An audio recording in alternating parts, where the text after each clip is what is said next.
আসসালামু আলাইকুম। আমন্ত্রণ জানাচ্ছি আন্তর্জাতিক মুসলিম টেলিভিশন আহমদিয়া লন্ডন স্টুডিও থেকে বিশ্ব জামায়াতি সংবাদে। বরাবরের মতো প্রথমেই থাকছে হুজুর আনোয়ার এহদাল্লাহ বিন আজিজের দেয়া জুমার খুতবার সারমর্ম। নিখিল বিশ্ব আহমদিয়া মুসলিম জামায়াতের বর্তমান ইমাম হযরত খলিফাতুল মসিহ আল খামেস এহদাল্লাহ বিন আজিজ গত শুক্রবার যুক্তরাজ্যের সারেতে অবস্থিত মোবারক মসজিদ থেকে জুমার খুতবা দেন। আর এ নিয়ে রয়েছে এবারের প্রতিবেদনটি। আমাদের প্রাণপ্রিয় হুজুর আয়দাহুল্লাহ বিন আজিজ আজকের জুমার খুতবায় মুরাইসির যুদ্ধাভিযানের সময় মুনাফিক নেতা আবদুল্লাহ বিন উবাই বিন সুলুলের জঘন্য দুষ্কর্মের বিষয়ে বিস্তারিত আলোচনা করেন। খুতবার শেষ দিকে হুজুর বাংলাদেশ, পাকিস্তান, ফিলিস্তিন সহ মুসলিম বিশ্বের জন্য দোয়ার আহ্বান জানান।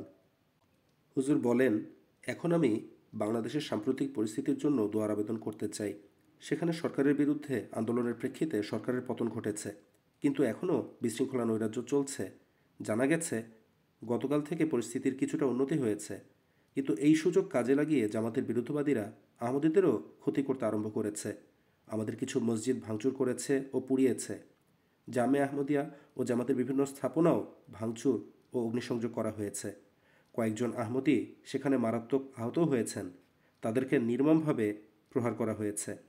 অনেক আহমদী ঘরবাড়িও অগ্নিসংযোগ করা হয়েছে, বরং কিছু বাড়ি তো পুড়িয়ে সম্পূর্ণ ছাই করে দিয়েছে। একেবারেই অরাজক পরিস্থিতি। আর আহমদীদেরকে সেখানে একবার 2023 সালে জলসার সময় আর এখন আবার ক্ষতির সম্মুখীন হতে হলো, কিন্তু তাদের ঈমান একটুও দোদুল্যমান হয়নি। আল্লাহ তাআলার কৃপায় তারা ঈমানে দৃঢ় অবিচল রয়েছেন। আর তারা বলছেন, আল্লাহর খাতিরে আমরা এসবও সহ্য করে নেব। আল্লাহ তাআলা দয়া ও কৃপা করুন এবং আহমদীদের নিজ নিরাপত্তার ছায়ায় রাখুন এবং বিরুদ্ধবাদীদের ধৃত করুন। তেমনিভাবে পাকিস্তানের আহমদীদের জন্যও দোয়া করুন। সেখানেও কিছু কঠিন পরিস্থিতির সৃষ্টি হচ্ছে।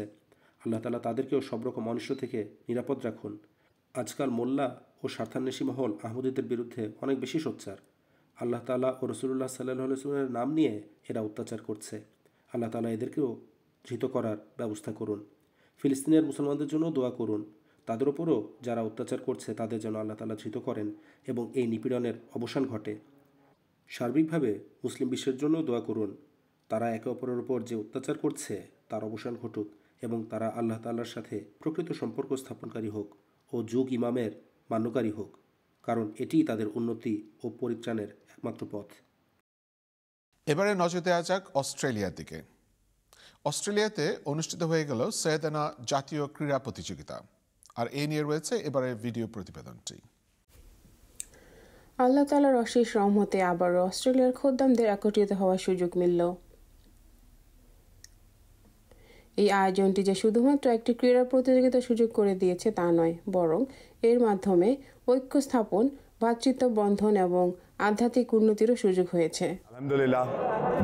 আলহামদুলিল্লাহ, আল্লাহ তাআলার অশেষ রহমত এবং বরকতে হুজুর আয়াদাল্লাহু তাআলা বিন আজিজ সৈয়দানা নাসির রাহিমাল্লাহু তাআলা টুর্নামেন্ট নামে এই ইনডোর স্পোর্টস টুর্নামেন্ট করার অনুমতি আমাদেরকে দিয়েছেন। এই টুর্নামেন্টে 24-এরও বেশি খেলা ছিল। কিছু নতুন খেলা যুক্ত করা হয়েছে, যার মধ্যে টাচ রাগবি, কাবাডি এবং লং টেনিস ছিল। আলহামদুলিল্লাহ, খোদ্দামরা দেশ জুড়ে ভ্রমণ করেছেন, যার মধ্যে পার্থ রয়েছে। এই টুর্নামেন্টে আমাদের 328 জনেরও বেশি অংশগ্রহণকারী ছিলেন। আলহামদুলিল্লাহ, এটি একটি দুর্দান্ত সফল ইভেন্ট ছিল। এই ঐতিহাসিক টুর্নামেন্টটি পরিকল্পনা করতে প্রচুর সময়ের প্রয়োজন হয়েছিল, যা 3 দিন ব্যাপী ইভেন্ট চলাকালীন অব্যাহত ছিল। সদস্যরা দেশের বিভিন্ন প্রান্ত থেকে একত্রিত হয়ে এই বন্ধুত্বপূর্ণ প্রতিযোগিতা এবং আধ্যাত্মিক সংযোগের মিশ্রণে অংশগ্রহণ করেছিলেন।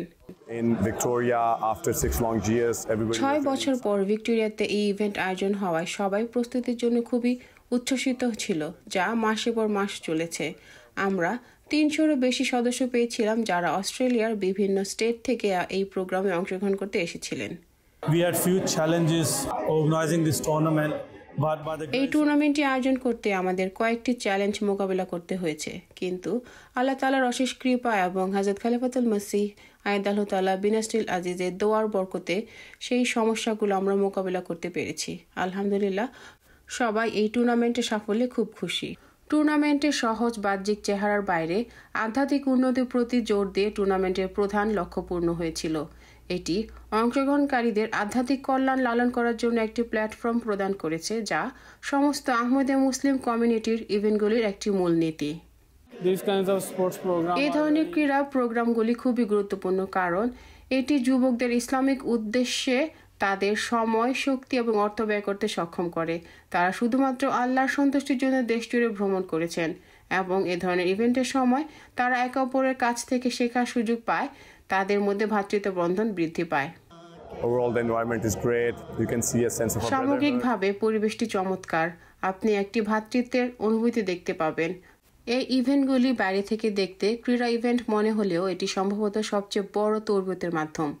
এটি খুদ্দাম ভাইদের নতুন সম্পর্ক গড়ে তোলার, বাধ্যতামূলক নামাজ পড়ার, তাহাজ্জুদে নিয়মিত থাকার এবং হুজুর আল্লাহ তাআলা বিনাসিল আজিজের শুক্রবারের খুতবা শোনার এবং তাদের জীবনে প্রচুর পুণ্য অনুশীলন করার সুযোগ দেয়।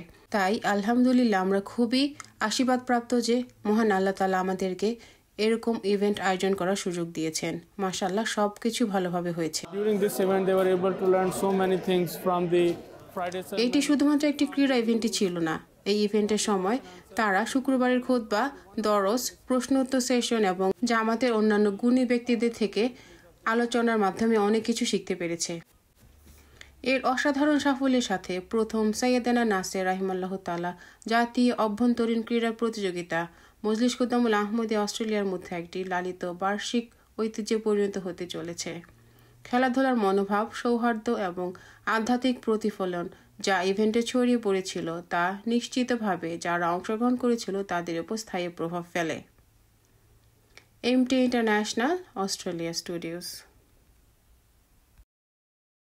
সবশেষে রয়েছে যুক্তরাজ্য থেকে পাওয়া একটি সংবাদ। যুক্তরাজ্যের বাংলা বিভাগ কর্তৃক আয়োজিত একটি তবলিগি সভা নিয়ে রয়েছে এবারের ভিডিও প্রতিবেদনটি।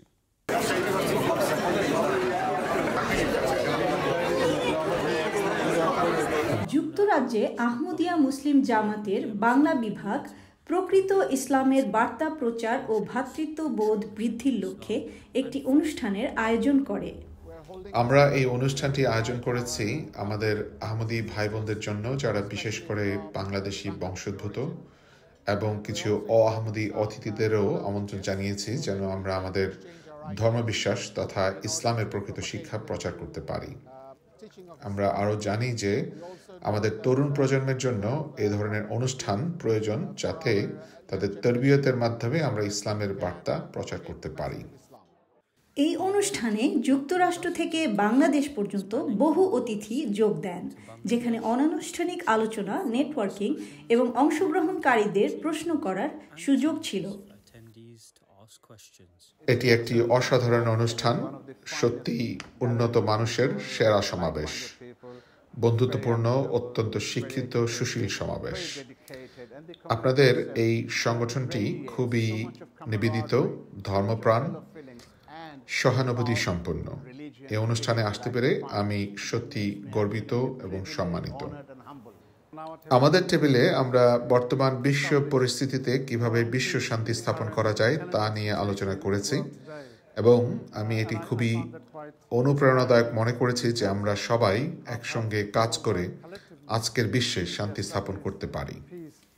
অংশগ্রহণকারীরা এই সমাবেশটিকে আন্তঃধর্ম সংহতি বৃদ্ধি এবং পারস্পরিক বোঝাপড়া প্রচারের একটি সুযোগ হিসেবে দেখেছেন। আরেকটা জিনিস আমি উপলব্ধি করছি, বর্তমান বিশ্বে শান্তি আনতে হলে আমরা মুসলমান হিসাবে কোরআন সুন্নায় বিশ্বাস করি, এবং আহমদিয়া জামাতের যে বাক্য যেটা আজকে শুনলাম কোরআনের থেকে, এটা যদি আমরা ফলো করি মুসলমানরা একমত হয়ে বিশ্বে শান্তি ফিরিয়ে আনা সম্ভব। আমরা এখানে বিশ্বে মানবতা প্রতিষ্ঠা করার প্রচেষ্টা করছি। আমাদের আরও ঐক্যবদ্ধ হতে হবে এবং এই ধরনের ইভেন্টগুলো তাদের মধ্যে অন্যতম, যা অন্যদের এগিয়ে আসতে এবং একই কাজ করতে উৎসাহিত করতে পারে এবং সমাজে আরও সংহতি আনতে পারে। খুবই ভালো লাগছে, একটা ব্যতিক্রমী প্রোগ্রাম। এই ধরনের অনেক কিছু জানবে এবং আহমদিয়া সম্পর্কে যে সাধারণ মুসলমানরা একটা গ্রুপ যারা বিভ্রান্তি ছড়িয়ে রাখছে সেটা দূর হবে। প্রকৃত জানতে পারবে যে ওনারা মুসলমান, ইসলামের সত্যিকার ইসলাম ওনারা পালন করে, এদের অপপ্রচার বা বিভ্রান্ত যারা করে তাদের সাথে যেন মানুষ একমত না হয়, বুঝতে পারে। আপনারা আরও যদি এটা করেন সর্বত্র, আমার মনে হয় আরও অনেকেই বুঝতে সুবিধা হবে। আমার মোহাম্মদ মোহাম্মদের নাম, সেই নাম জপলে বুঝতে পারি খোদাই কালাম, মোহাম্মদের নাম। This is Afraz Zakaria reporting for MTA News. আর এরই সাথে শেষ হচ্ছে আজকের মতো বিশ্ব জামাতি সংবাদ। আগামী সপ্তাহে আবারও আপনাদের সাথে মিলিত হওয়ার আশা রেখে বিদায় নিচ্ছি। আসসালামু আলাইকুম ওয়া রাহমাতুল্লাহি ওয়া বারাকাতুহু।